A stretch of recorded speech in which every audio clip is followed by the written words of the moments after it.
right.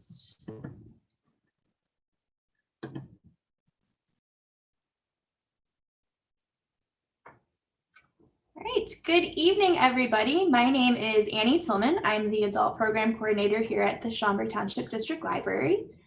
Today we have Asia Lyons for the third part of our Understanding Race, Racism, and Anti-Racism series. Today we're going to be talking about understanding, oh, that was last week. Today we're talking about anti-racism. So I'm going to hand it over to Asia. Oh, you're muted.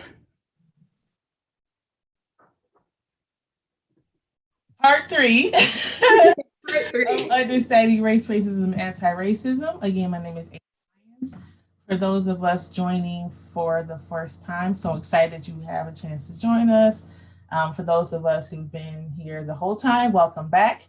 Hopefully we have lots of participation.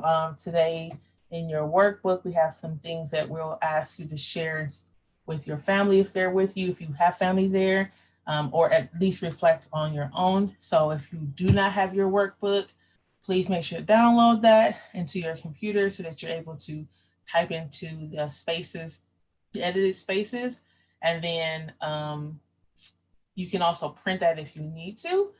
And let's see what else. There's some resources in the back of your workbook that I want you all to be able to enjoy. So we'll be talking about lots of different topics, and each the topics has a link in the back under other resources.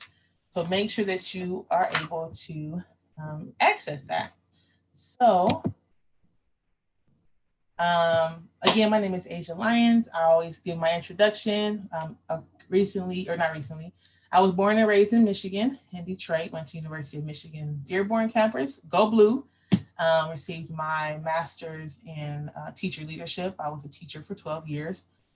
Currently a instructor at the University of Colorado, Denver, where I'm also receiving my doctorate in leadership for educational equity. I have a daughter and I'm married. I've been married for 14 years. Again, I worked in this little symbol, it's like 4 children. I worked in Cherry Creek School District here in the Denver area for 12 years, worked in nonprofit sector at an organization called Rise Colorado, and now I own my own consulting firm, Lyons Educational Consulting. So just like before, if you've been here before, we have our 4 agreements. So staying engaged, making sure that, as we're asking, hey, fill this in the chat or share out or turn to someone in your home if you have someone in your home, that you're staying engaged in the work, speaking your truth. So if you want to share something with the group, that you're sharing your own story, not the story of someone else who has not given you permission to share. Experiencing discomfort. So thinking about like using words like white supremacy or whiteness, racism, anti-Blackness can feel very uncomfortable for people, but experiencing that, recognizing the discomfort and moving forward, and then expect and accept non-closure. In our 4-part series workshop, we will not end racism. And if that was a plan, I am sorry to disappoint you. And just to give credit where credit is due, these 4 agreements were created by Pacific Educational Group out of San Diego by Glenn Singleton. And so always want to give credit where credit's due. In your workbook on the first page, there is the contract. And if you signed this before in the past, you don't have to sign it again, obviously, but the contract basically is an agreement with you and yourself and your family, if you're with family, that talks about your willingness to push forward in the work of anti-racism and the why it's important for you to do so. And I've suggested in the past workshops that we've had that people sign this. If they print it, that's awesome. Maybe tear it off, put it on the refrigerator or a place that you walk past daily to remind you and your family of the commitment you've made to anti-racism and anti-racist work and racial consciousness and engaging in this work. So if you have not had a chance to do so, go ahead and fill in your family's name or names, and then you can sign it if you choose to print it off. And if you've already done it, perfect. So before we dive in, we have had 2 parts of our series already. And Annie's going to share her story about like how the series is impacting or have impacted some of her conversations.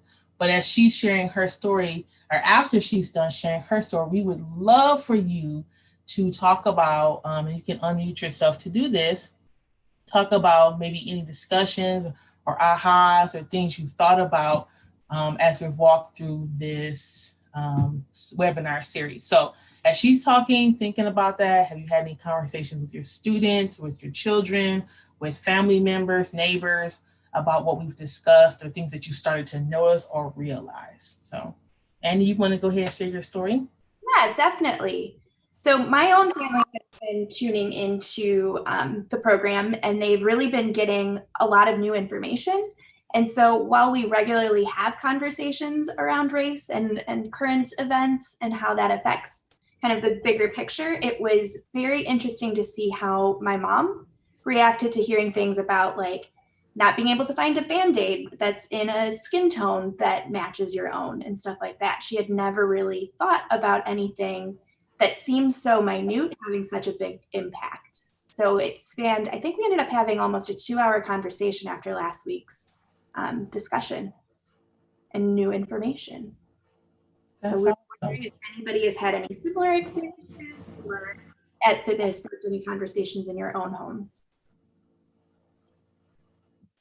You can feel free to type that into the chat box, or if you raise your hand, I can unmute you and allow you to talk, or you can put it in the Q&A section if you'd like to. You can read that out loud.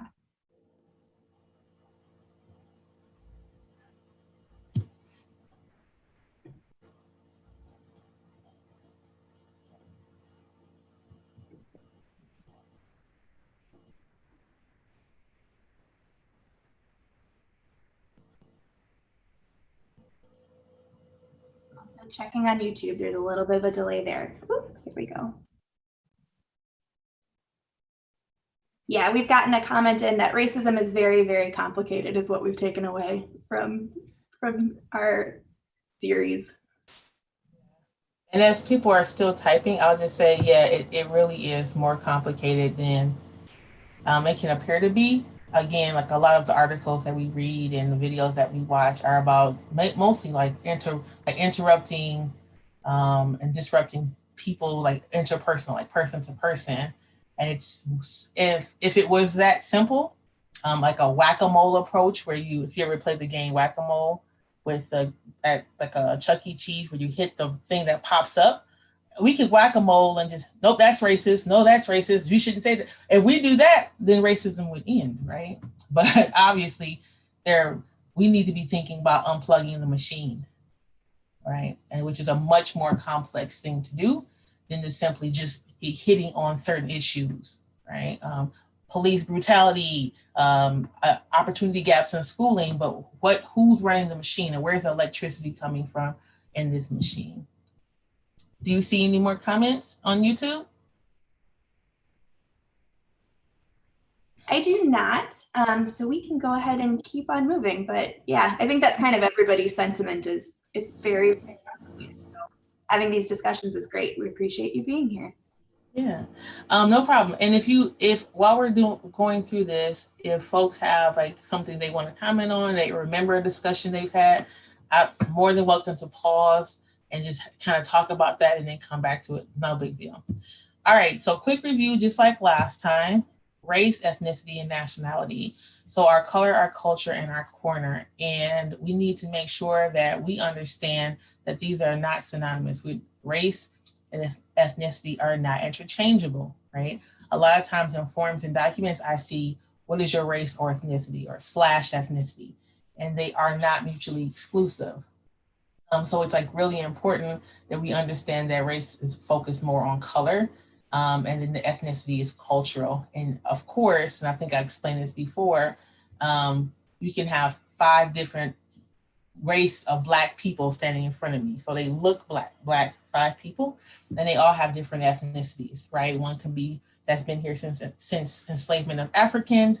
Someone could have immigrated here from South Africa. Someone could be immigrating here from the UK as a Black person from the UK, right? Someone else can be from Jamaica. So like lots of different places and that's a different story with ethnicity, and we just can't assume that when we're looking at someone who's Black that they have the same ethnic background. And of course, we talked about nationality last time, which is the corner where you feel like you belong on this earth, whether through your birth, naturalization, immigration of any type. It's a place where you feel like you belong, or places you feel like you belong. Okay, race and anti-Black racism. So racism, a system of oppression that is not only stigmatizes and violates the targeted group, but also does psychic and ethical violence to the dominator, or white in the case of the US and all countries really, group as well. And then anti-Black racism refers to like a broader relationship between Blackness and humanity. It is an interlocking paradigm of institutions, your attitudes and practices, your behaviors, and the way we dehumanize and oppress Black people here in the United States, specifically to maintain white supremacy, or the belief that whiteness is supreme or whiteness is superior. Saw this last week. So multiple dimensions of oppression. Again, right? Our YouTube commenter is complicated, right? So if we're talking about multiple dimensions of oppression, in this case, we're talking about racism. And so racism being conscious and unconscious, racism being interpersonal, which we said was person to person, systemic, which is across policies, across practices, across norms, and there are social and cultural. So we talked about that last time. What does it mean? Who defines lateness? Who defines attractiveness? Who defines professionalism? Who defines beauty? Who defines all the types of things that we talk about with culture? And we watched a video about colorism and this like need all around the world for lightness or whiteness. And then of course it shows up in the attitudes that we display towards ourselves and others, and the behaviors, either violent, verbally, physically, against others and ourselves.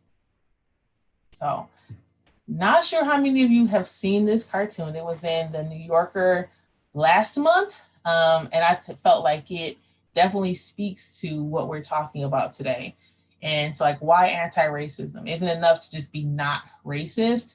And I would say that just stopping at understanding race and understanding racism is kind of being where these two boys are right now. It's just like at the platform, like, okay, cool, I got it, we're good, right? And then it's like, actually, we're just getting started. Anti-racism is, I best describe it as this. So you imagine yourself on a moving sidewalk at the airport or escalator, and in some cases, when you're standing on the moving sidewalk and you're walking with the escalator, it's moving faster. So that's in the ways that you are supporting racism, right? In your behaviors, your attitudes, the way you oppress others, oppress your own thoughts, especially with people of color, interpersonal racism. So those are walking on the moving sidewalk in the same direction that it's moving, right? So that's overt and covert racism. To be not racist, which I don't know if that even exists, and that's being silent, which is still being racist. But let's just say I'm non-racist. That's sitting on or standing on the moving sidewalk at the airport. It's still carrying you along, right? You're not helping the system go along any faster, but you're also not doing anything about moving any other direction. So you're just standing there and it's moving you forward. In my mind, and I've heard it described as anti-racism, is being on the moving sidewalk at the airport, turning around and walking in the other direction. Now, mind you, racism moves pretty quickly. So you would be literally on this moving sidewalk for the rest of your life. There's no end to the sidewalk. There's no jumping off and then you've made it. There's no making it, because for the rest of your life, you're always turned around and walking in the opposite direction of the moving escalator, which, if you look at this cartoon and this depiction, is exhausting. What I find interesting, I saw a post on Facebook about a white woman said, I don't know how Black people do it. I don't know how they can do this work. And the truth is that many cultures, Indigenous folks, Black folks, have been basically turned around and moving the other way on this moving sidewalk for 400 years and beyond. So we basically have the cardiovascular stamina, the mental stamina to keep going. That does not mean that we do not take breaks and that we do not need rest, and we'll talk about that, or that we don't wear out, right? But we are a little bit more in shape than someone who just realized that we were on the escalator or a moving sidewalk in the first place. So yeah, I wanted to stop here and just say, like, it's one thing to say, like, I'm not being racist. And it's another thing, excuse me, another thing to be moving and having action in the other direction. Okay. So you know that we have two parts of this anti-racism series, and we're on part one. So today we're going to be talking about self-care, why history matters, and interrupting interpersonal racism. And on part two, we'll get more into actors, allies, and here comes my unpaid intern. So getting into actors, allies, and accomplices. But for right now, in part one, we're going to be talking about these three topics. Okay. So anti-racist action, anti-racist action and self-care is something we've added to this cycle. So last time we were talking, close the door. Last time we were talking, we talked about the ways that racism shows up in the institutions, interpersonal, environmental, and cultural, and the reactions that people of color have to these types of racism. So the psychological, we talked about high blood pressure, we talked about early death, we talked about headaches and silencing in the racial situations. We talked about the idea of John Henryism, which is like overdoing it to the point of like exhaustion or death. We talked about those things.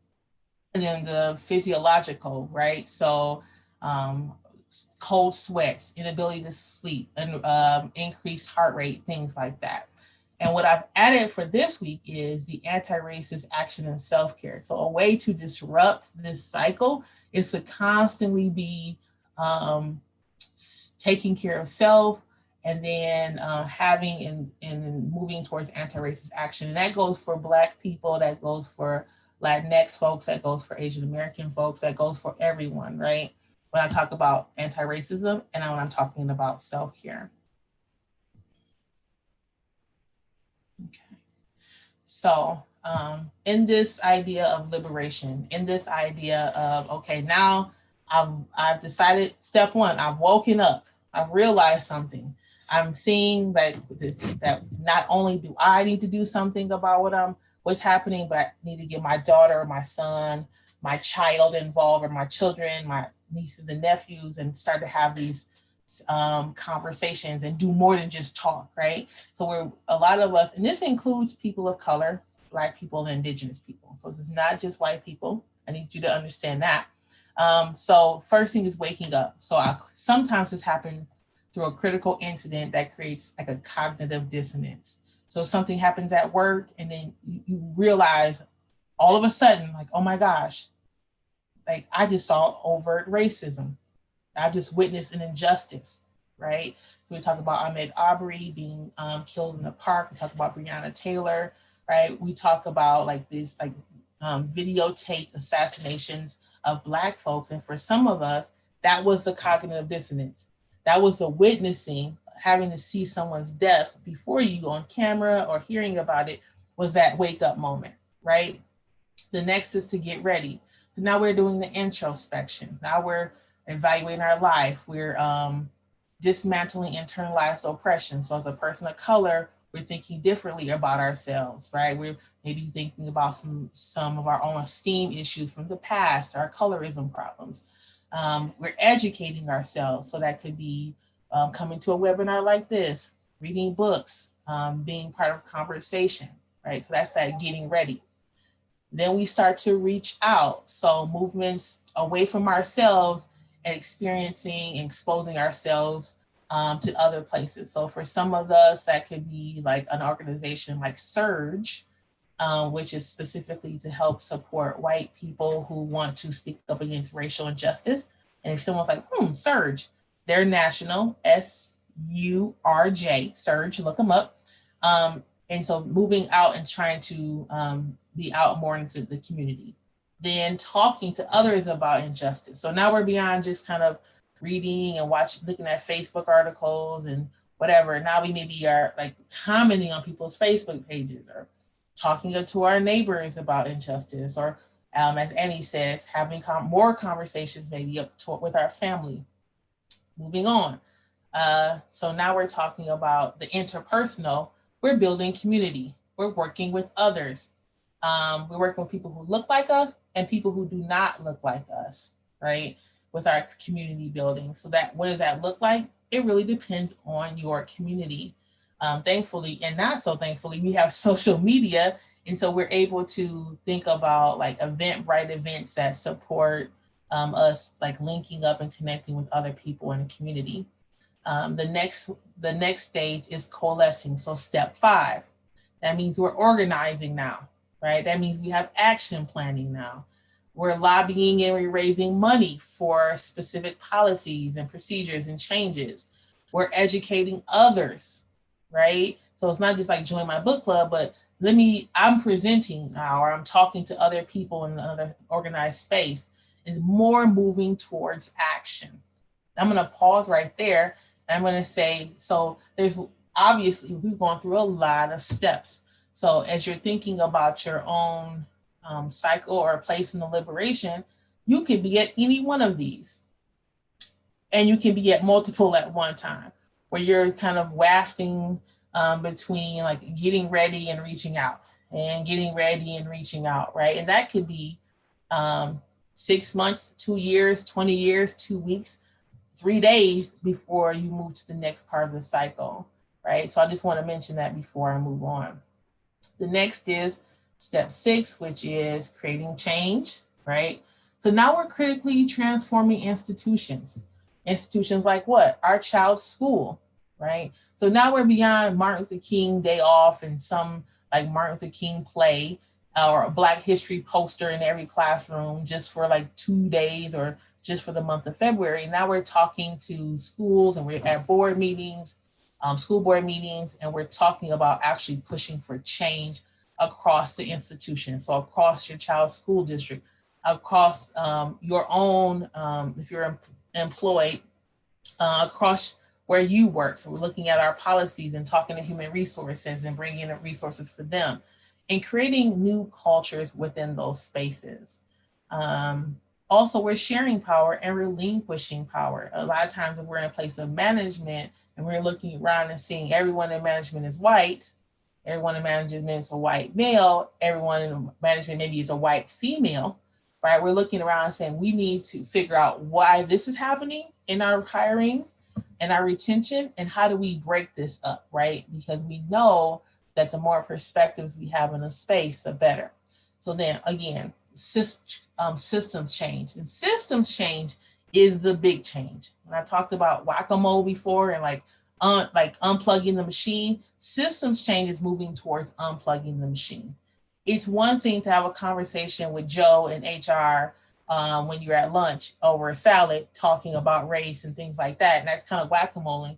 It's another thing to say, like, I want to talk to Joe's boss in HR and talk about like why these systems are existing and why don't we have more people of color that are working in this specific area, or why are all of our people of color only in the like building engineer and cleaning departments, and what's going on with that.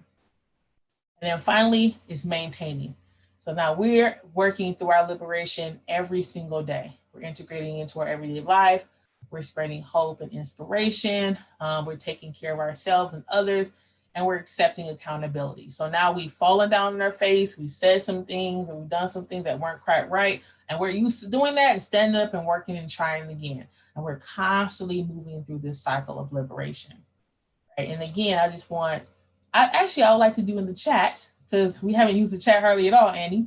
I like to, in the chat, for someone to type in your 1 through 7 of where you are in the cycle of liberation, you think. And if you say, oh, between a 2 and a 3, that's fine. But go ahead and type in where you are, which step do you think you are in this cycle? And then we'll get into the core part.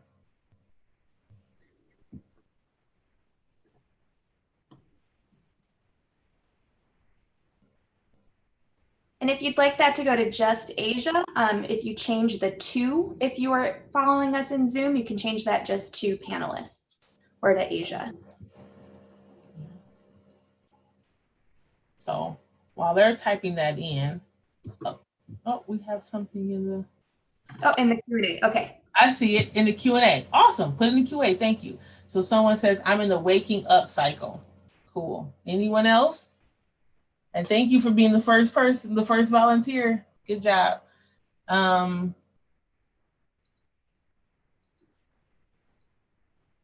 Okay.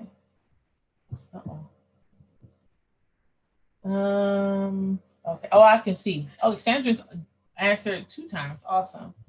While you're thinking about that, I want to talk about the center, and the center being the core. So while all of this is happening, and while we're waking up in our waking up cycle, if we're in our building community cycle, we have to think about like the core of us. And we have to think about that self-love, that hope, that self-esteem. We have to think about joy, support, security, our spiritual base, and then our authentic love of others.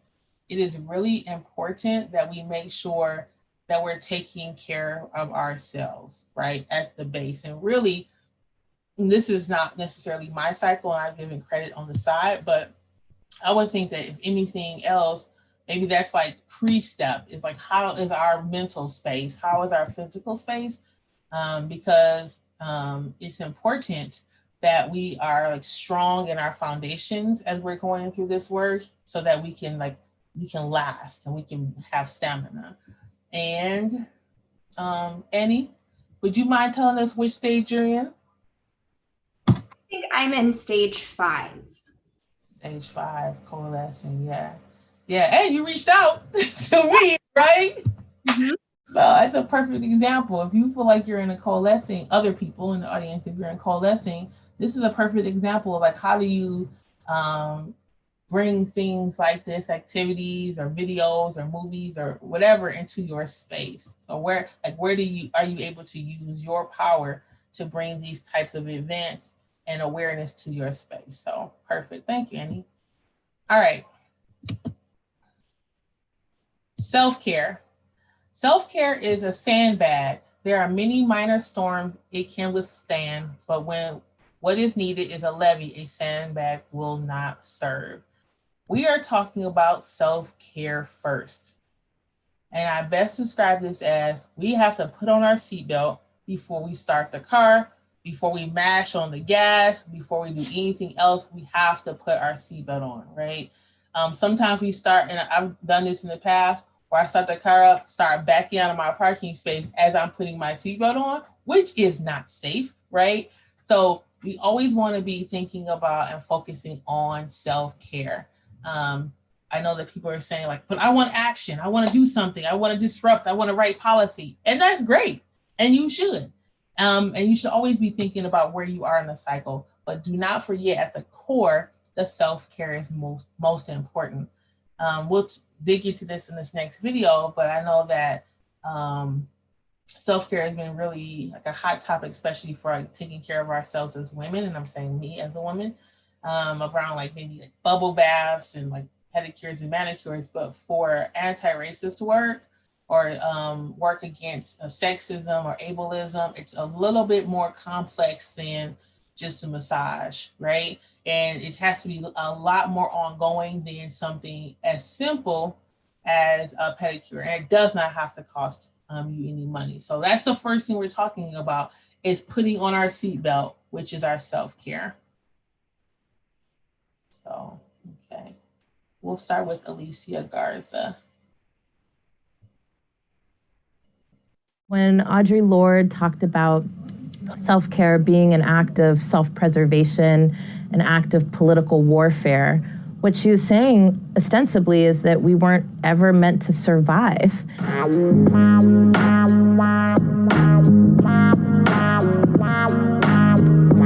think one of the biggest misconceptions about self-care is that self-care is for white people who are rich or wealthy, and that self-care has to involve buying something to make you feel better. So lots of times people will say things like, go get a massage, go to the spa, take a yoga class. And all of those things cost money. There's a huge misconception that if you can't afford to do that, right, that you also are not able to take care of yourself. And I really believe that it's one of the ways in which self-care as a framework, as a concept, and as a series of practices has been really bastardized. What I think self-care actually means is having and integrating a practice of putting yourself in front in a world that doesn't encourage us to be alive, to stay alive, to take care of ourselves, to feel okay about stepping back or stepping aside so that we can nourish ourselves to be in this world another day.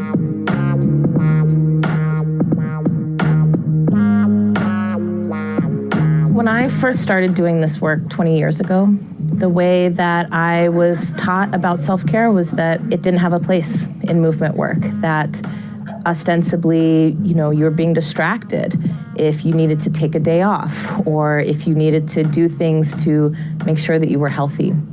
And those practices, I think, come from a period where people really did feel like not only were they under the gun, but they also felt like change was right around the corner. And I think, if anything, what I've learned from some of the people that have survived that era is that we have to be in it for the long haul. What I think is kind of getting in the way is this notion that you have to completely spend yourself dry to prove that you're down, to prove that you're a part of the movement, to prove that you can take it. And the reality is, given the state of our political conditions, given the state of what's happening in this country and around the world, we should be preparing ourselves for a long fight.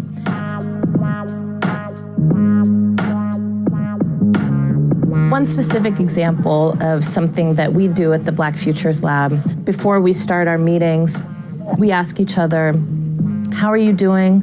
What's something that's amazing that's happened to you this week? What's something that's causing you anxiety? What's something that disappointed you, right? We move through different questions to check in because we're so used to having to leave our authentic selves outside of our workplace to be able to cover up any pain or grief or rage or happiness or elation that we're experiencing just to get the job done. And I know that that's a barrier for some people when we talk about radical self-care. They're like, well, I don't want to talk about my feelings all day. We actually have work to get done. And I'm like, yes, hallelujah, we have work to get done. But sometimes the work can't move unless we allow people in their 3 dimensions to be present.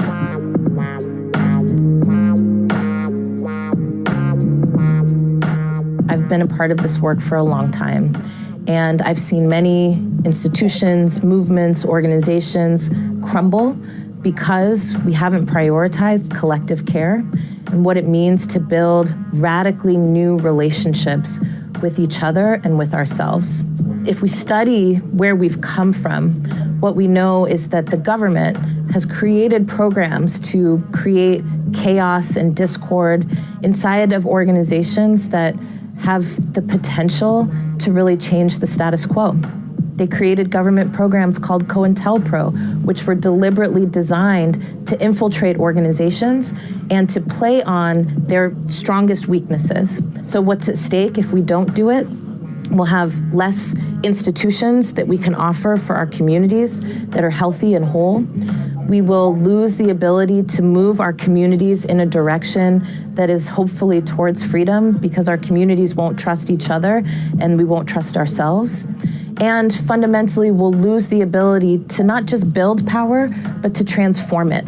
We don't want to replace one form of power with another form in which Black people or people of color are implementing and enacting the same toxic dynamics that the people who are in power now are enacting.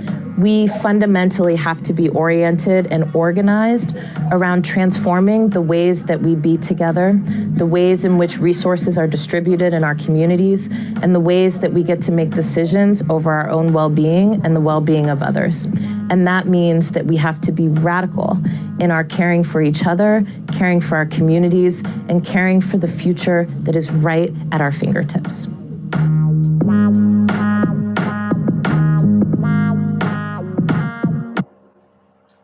I love about that video, let me just back up, is when Audre Lorde talked.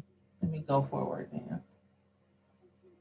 What I love about that video is that it was sponsored by AARP first, because when I saw it, it shocked me. And I think it shocked me for lots of reasons. And Alicia Garza is one of the founders of Black Lives Matter.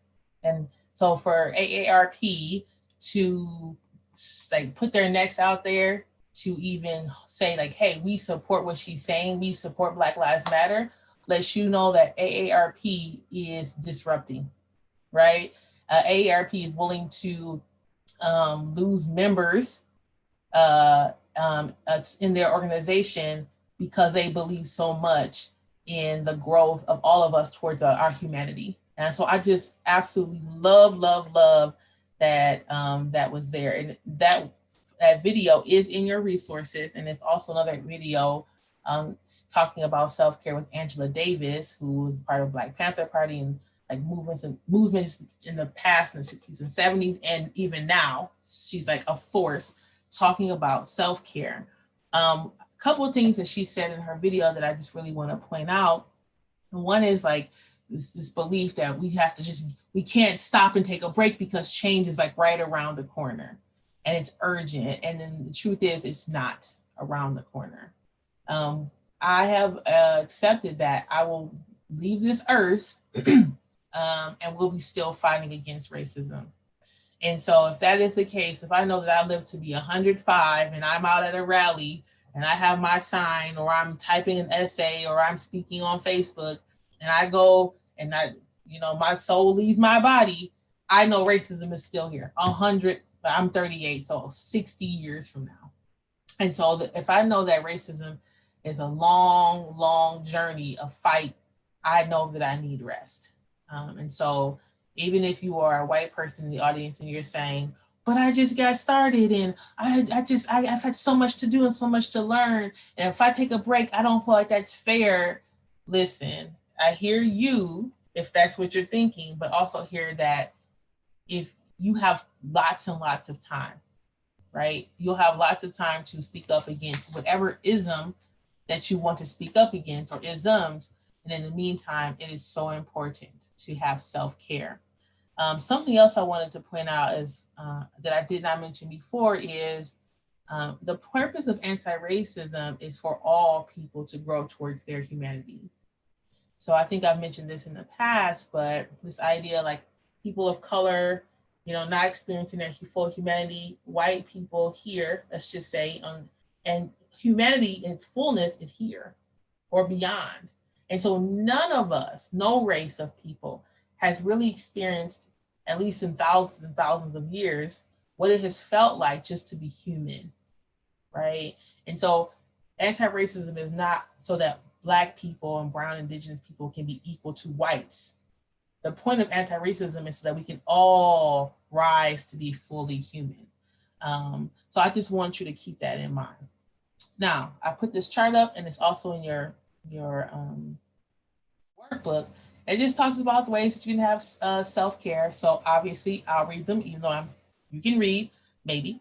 Asking for help, spend time alone, putting yourself first, asking for what you need, setting boundaries, staying at home, saying no, forgiving yourself, and then taking a step back. And I really want to point out a couple. One is like forgiving yourself. If you are just starting this journey, if you're just in the waking up phase, you can feel this huge pile of bricks that falls upon you when you start to think about like all the ways that you may have oppressed someone else or lots of people. And then it's just like this guilt or fragility, right? And so you have to be able to say, that's not going to help in the moving forward of the movement. So you have to forgive yourself, right?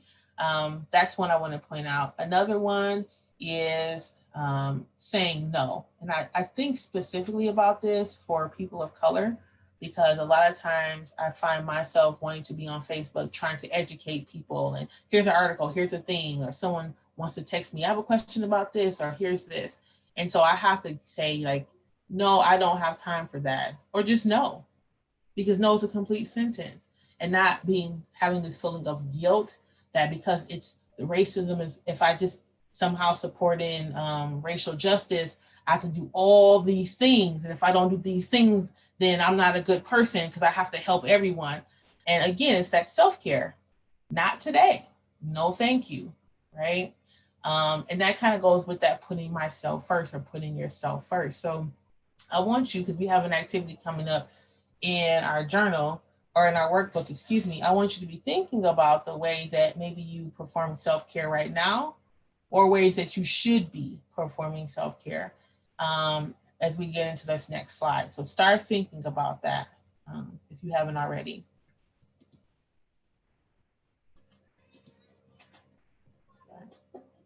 So this next video is from a group called the NAP Ministry. I'll let you watch it and then we'll talk about it. The doors of the NAP temple are open. Won't you come? There's this healing portal for us to go into, which is called rest, which is naps. And we believe that our healing can visit us while we are napping. In that portal, you can gain new ideas. And once you come out of the portal, those ideas can now be cemented. And so in that way, I think it's important for people to look at rest as a healing tool, but also a tool for empowerment. This is a counter narrative to the lie that we all aren't doing enough. Rest came as a healing place for me. It came to save me. And I thought to myself, because I'm a community organizer, this could help other people. You know, like I'm being saved by naps. Like, what would this look like in a collective? What would it look like if the community could be healed and can learn more about this as a resistance movement? But I want you to use this opportunity to meditate, to stop, to slow down, to be still, to luxuriate, to recline, to rest, you know, to lay back, to just give yourself that 40 minutes of space to do that. Rest, nap, dream. All of the trauma that's happening to us on a scale here in America, I really believe that rest could offer us a space to go there, invent, imagine, and come out of those rest states with new ideas on how we can help to solve issues, how we can help to heal each other, how we can really come together as a community and as a culture to help fight back against all of the things that are like affecting us in a negative ways. The doors of the NAP temple are open. Won't you come? Won't you resist? Naps. So important. I took a nap today. I was in meetings, meeting after meeting after meeting, 4 in a row, and I knew I needed to get some things done with this workshop. And I said, you know what? I need a rest. And so I took a nap. And there was no guilty feeling about it. And my daughter was in the house. She was safe. She had eaten. But I took time for me. And that's part of the self-care, right? That's part of it is just laying down. Even if you stare at the ceiling or if you just sit on the couch and stare at nothing, that's for me, my form of self-care. Some people say, oh, well, I want to go for a walk or a jog, or I don't take naps. And that's totally fine. I'm not pushing that on you. But that's a perfect example of the ways that communities are figuring out how to do self-care in a collective. So this, I think that the NAP ministry is actually in near Chicago. So like the original, but here in Denver, we have an organization called Soul to Soul Sisters. And they have had like rest conference.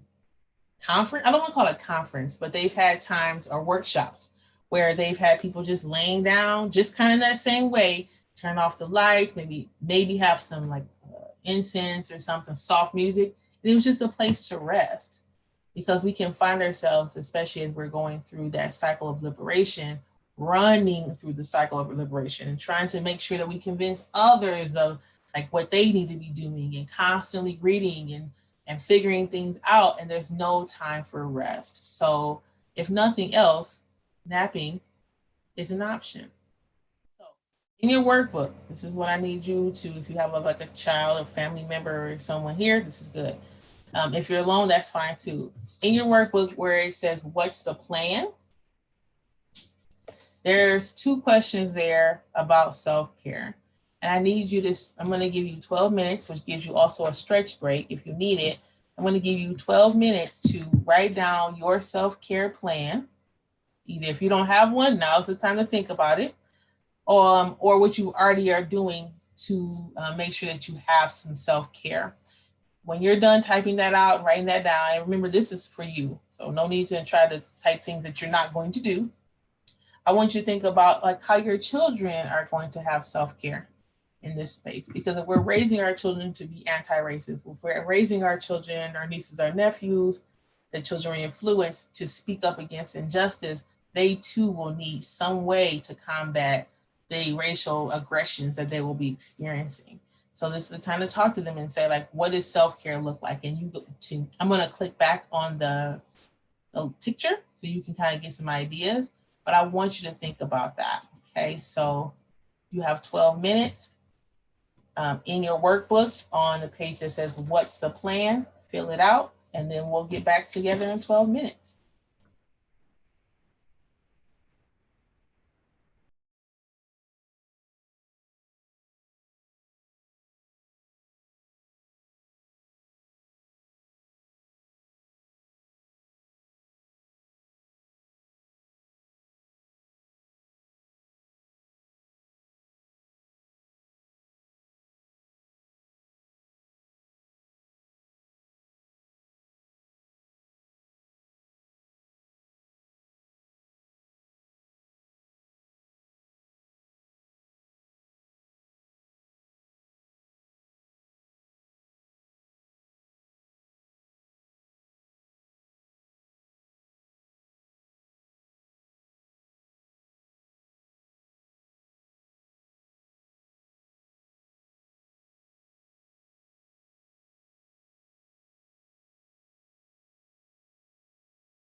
We have about 6 more minutes and then we'll be right back.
Three minutes, 3 more minutes.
1 minute.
All right, so we are back. Annie was so kind enough to volunteer to go first to share her self-care routine. And I'm going to offer it to anyone else, those of us who are watching on YouTube, who are all right here in the webinar live. You can also comment in the Q&A or in the chat what your care routine looks like. And if you want to go off mute and just talk about that, that's totally fine. Go ahead, Annie.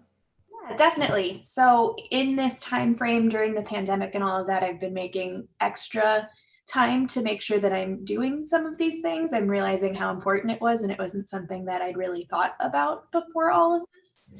So I'm taking time. I'm not normally home at dinner time to cook, but I've been taking time to make my own meals and to bake, which also gives me an opportunity to kind of get out of my apartment a little bit, because I'll go for a drive and drop things off with friends or family, which gives me that little bit of connection there. And while I'm doing those things, I'll listen to audiobooks or podcasts, which is nice because it's something fun to do. Most of the time I've been listening to fiction or like interview type stuff in that sense.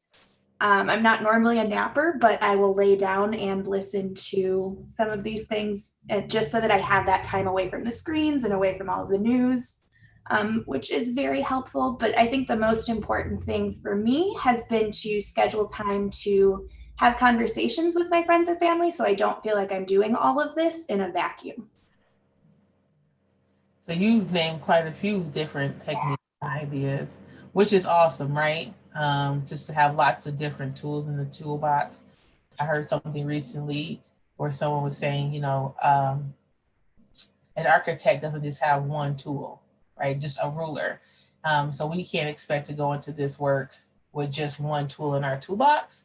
So I think that's super important that you have the baking, you have the driving, because if some people driving is very relaxing, and you have like sharing with friends and cooking, like lots of different ways to support yourself, right?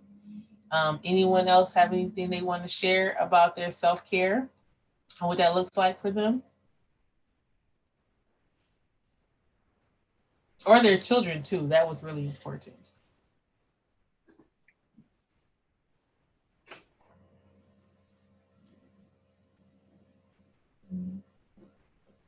Well, nothing yet. So something comes through, let me know.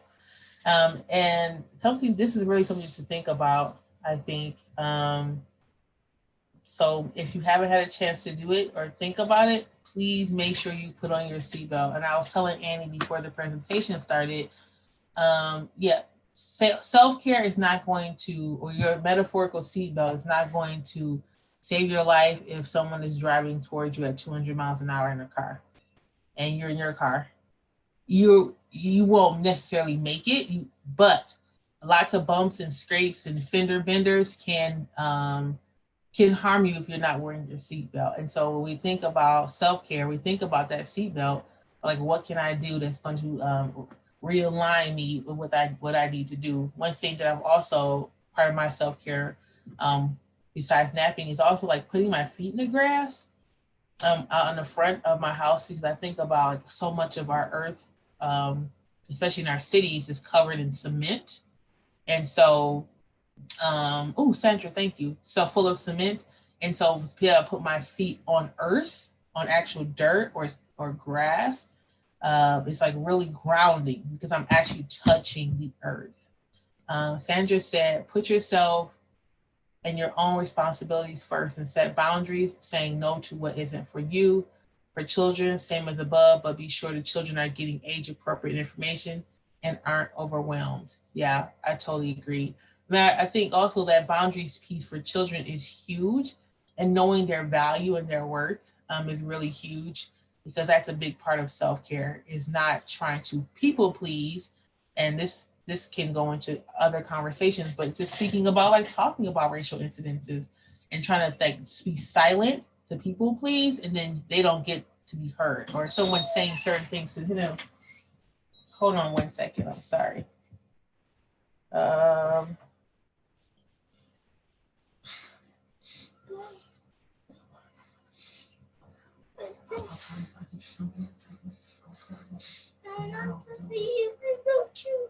okay, I'll take care.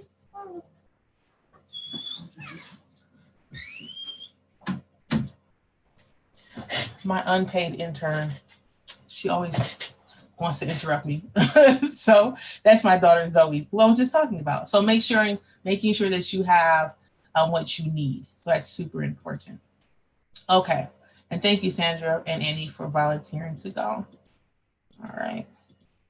So knowing our history. So once we have our seatbelt on, once we understand our self-care, I think it's really important that we understand the context in which we're looking at all these isms. As Sandra said before, it's super complicated. And because it's super complicated, we have to understand before we look at the present, like what happened to get us into this place. So when we talk about knowing your history, I want you all to be thinking about some of these questions. So what do you know about, and I'm saying beyond the basics. So what I'm going to put in these bullet points is like things that we may not think about that were not necessarily in our social studies or history books. So thinking about beyond the basics of our like last history course that we took, even in college. So things of like, what do you know about Black people's history before we were enslaved? A lot of history in America and textbooks, it starts with Africans coming here in 1619 and being enslaved. But like, what do we know about the history of Black peoples before slavery? And understanding that history of Black people before slavery helps to humanize Black people because we didn't start off as slaves, right? Our history does not start off in shackles. Our history starts off far before that. And so asking yourself, if I'm fighting against racism, who were Black people before slavery, before being enslaved? Africans. That's important to know. And were there African Americans or Africans here before they were enslaved? Were there like freed Africans? And what does that look like? Or what did that look like? So thinking about that. The Native peoples who once lived on the land where your home now sits. I live in Colorado, like I've mentioned before. What tribes and bands lived here before my home was put on this land? The same question back to you. Who lived here before you lived in the spaces where you lived, right? We understand land grabs and people claiming that, let's run out to the West and how the West was won. And a lot of us now understand that there's a mass slaughtering of indigenous peoples and that happenings. But who was here first, right? If you're looking at it, if you're thinking about it, if this land has been around for millions of years, who roamed this land, who used this land for farming or for different things before we started pushing people off the land and murdering and slaughtering. So that's important to know. Not just that it happened, but who did it happen to? What do we know about the ways, like why non-European immigrants moved to America and how they were treated once they arrived, right? Or once they are here. So thinking about how our railroads came from one end of the United States to the other, and like who built our railroads? Asian Americans built our railroads, and we're treated grossly, right? Starving them out, unfair pay, stealing their tools and materials. not allowing their wives and children to join them as they're coming across the country. And so when we think about people saying, my family came here, immigrated here, and they took a train from New York City to such and such place. Well, who built the railroads to get them there, right? So we have to think about present day non-European immigrants, and then in the past, who was here, how were they treated, right? And then how are some groups of people have become labeled as white over time through policies, laws, while others have not. If you think about US history, for many years, Mexican Americans were labeled white, especially in states like Texas. And then as laws changed, they became Mexican American and then back to white. And so like what in our policies and histories have made that to be convenient, right? So why all of a sudden is this whole group of people all of a sudden okay to be white in a certain amount of time, like during World War II, where we needed more people to build airplanes and we weren't hiring Black people or people of color. So we named this whole group of people white. Now we can hire them because they're not Mexican American anymore. And then when the war is over and we don't need anyone to build planes, okay, now you're Mexican American again and you can have these jobs. So thinking about the ways that policies enacted allow people to essentially their race be changed. All those histories are important and lead up to the present. So again, as we're thinking about this, as we're talking about our self-care, we need to be thinking about histories and reading and listening to audiobooks, like Andy was saying. It's like really understanding and grappling what we're looking at. Because there's one thing to look at a small part of a picture, right? A small square of a picture, and it's another thing to back all the way up and kind of understand all the intricacies of what are involved.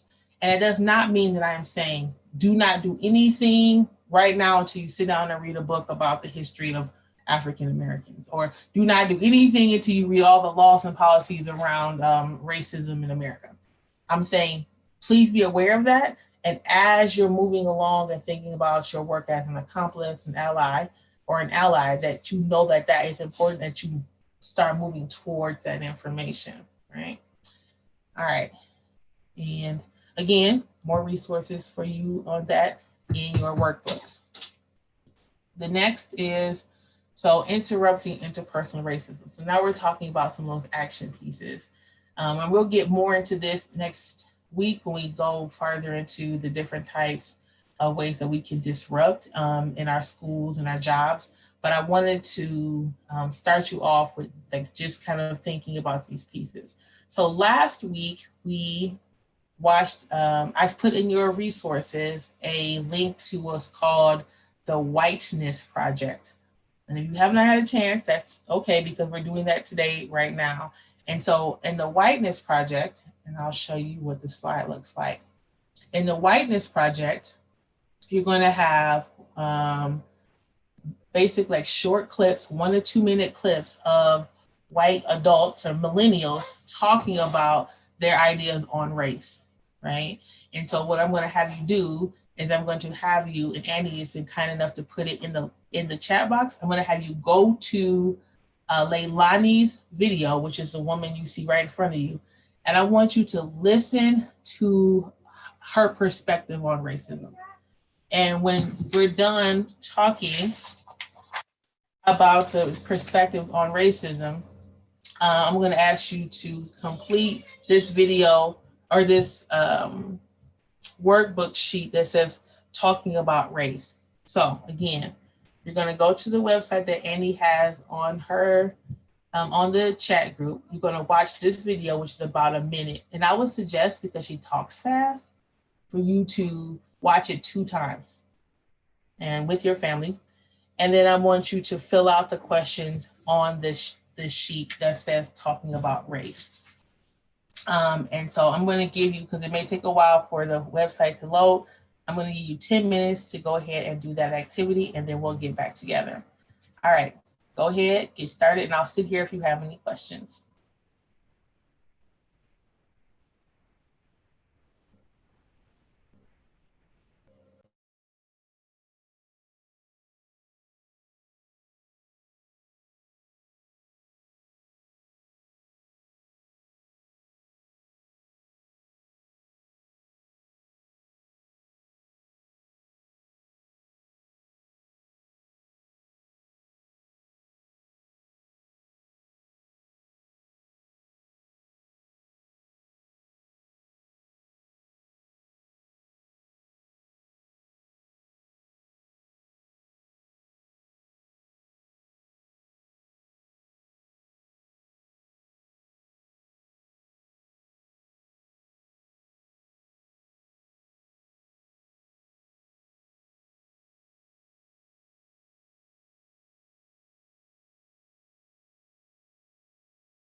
about 1 more minute.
All right.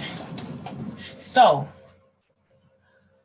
before we start talking about the video, we did get a comment about self-care on the YouTube page, which was, let's see, it says, I lost it. But basically the person was saying like needlework was a way that they were able to get a break, and have some me time, which like needlework takes some serious skill and concentration. So right on for that. And it's like, that's a good way to ground.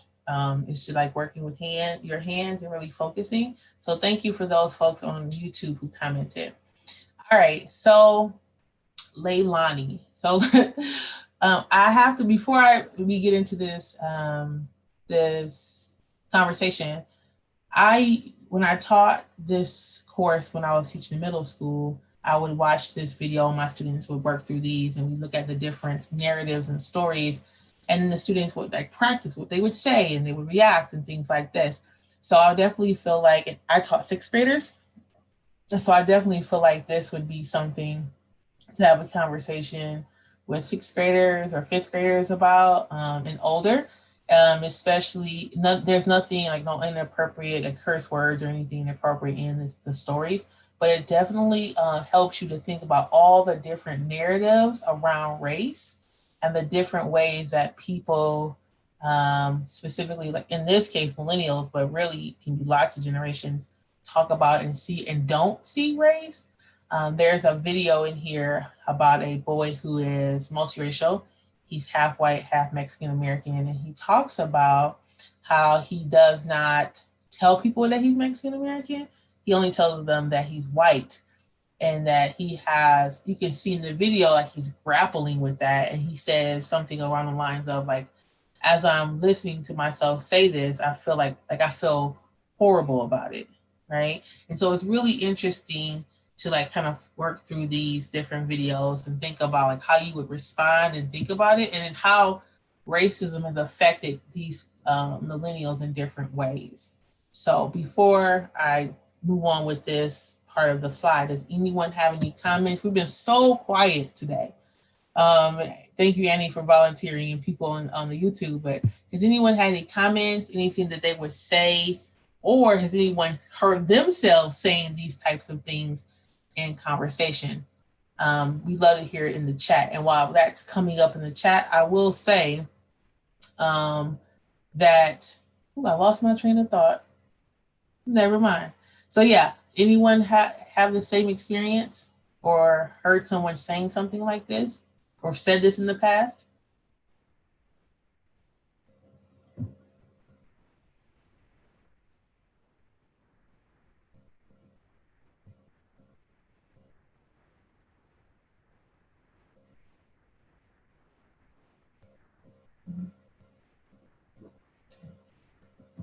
So while we're waiting for people to comment, I will keep talking about this.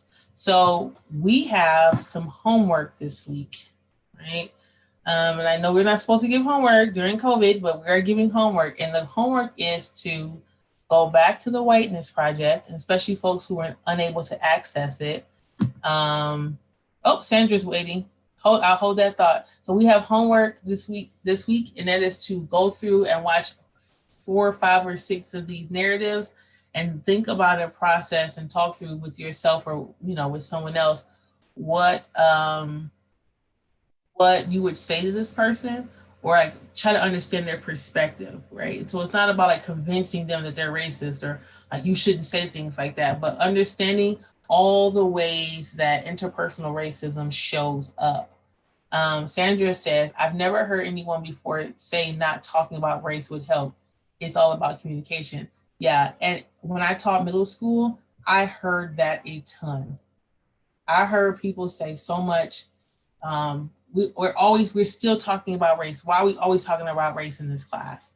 You just stop talking about race. So that uncomfortability around having a conversation about race was really difficult, especially with children who had not experienced or had that conversation before. It was very tough. So I've heard it, and maybe you haven't with people that you're working with, but I have not.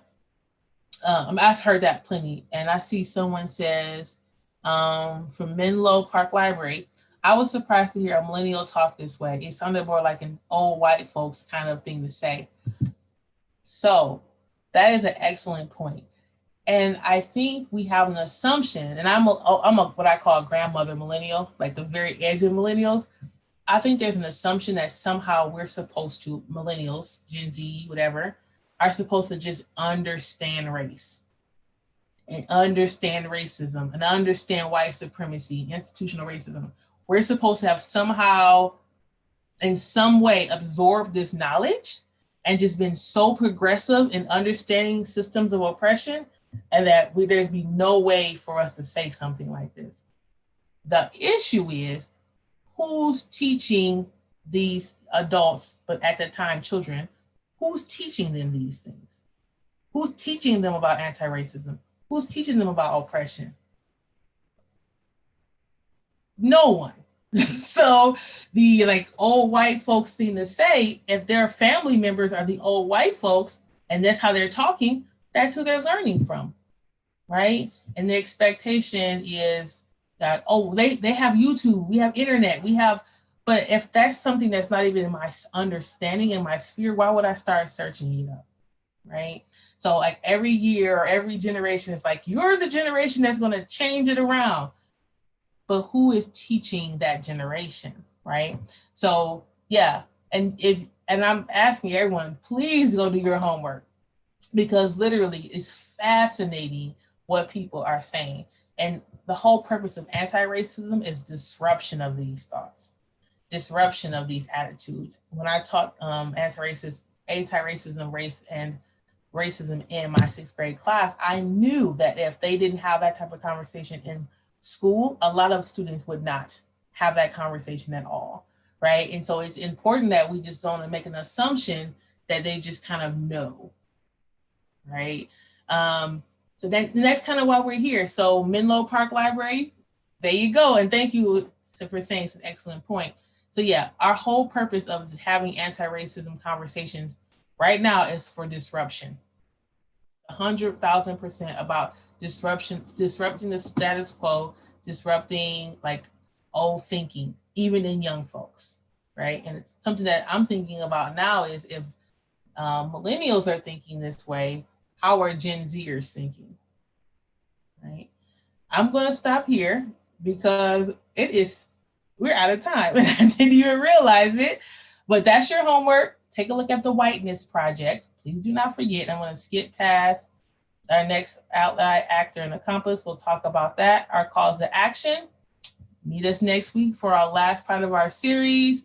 Come back with your children. Complete the survey in the chat box. Alicia's going to put the survey in the chat box. We love to have your feedback on like how we can add more information to this presentation. And so, yeah, we just ask you to bring more folks in, and just keep showing up and keep bringing in your questions and bringing in your comments. If you have any questions that you're not sure about, you need some support, or you're having a hard time finding the websites that I suggested, or your workbook isn't working correctly, please email me at asia@lionseducationalconsulting.com. I am more than happy to support you, answer your questions, to be like a help in any way that I can. So make sure to email me, and I will see you next week. That's it. And for those of you that had trouble with the links today, I'll go ahead and email those out to everybody that has registered for the program. So in case you missed them in the chat box, I'll send out the Whiteness project for you all and the link to the survey. And then just another quick note, we are starting the racial justice book discussion. Those are up for September. So if you'd like to be a part of that, we're going to be reading So You Want to Talk About Race. And we have 2 sessions of that, and you can get a copy of the book from the library if you register for that. So go ahead and do that. We'd love to see you continue this journey and continue learning with us. Awesome. All right. Well, you all have a great day, and we'll see you later. See you next Thursday. Yes. Take care, everybody. Bye. Bye.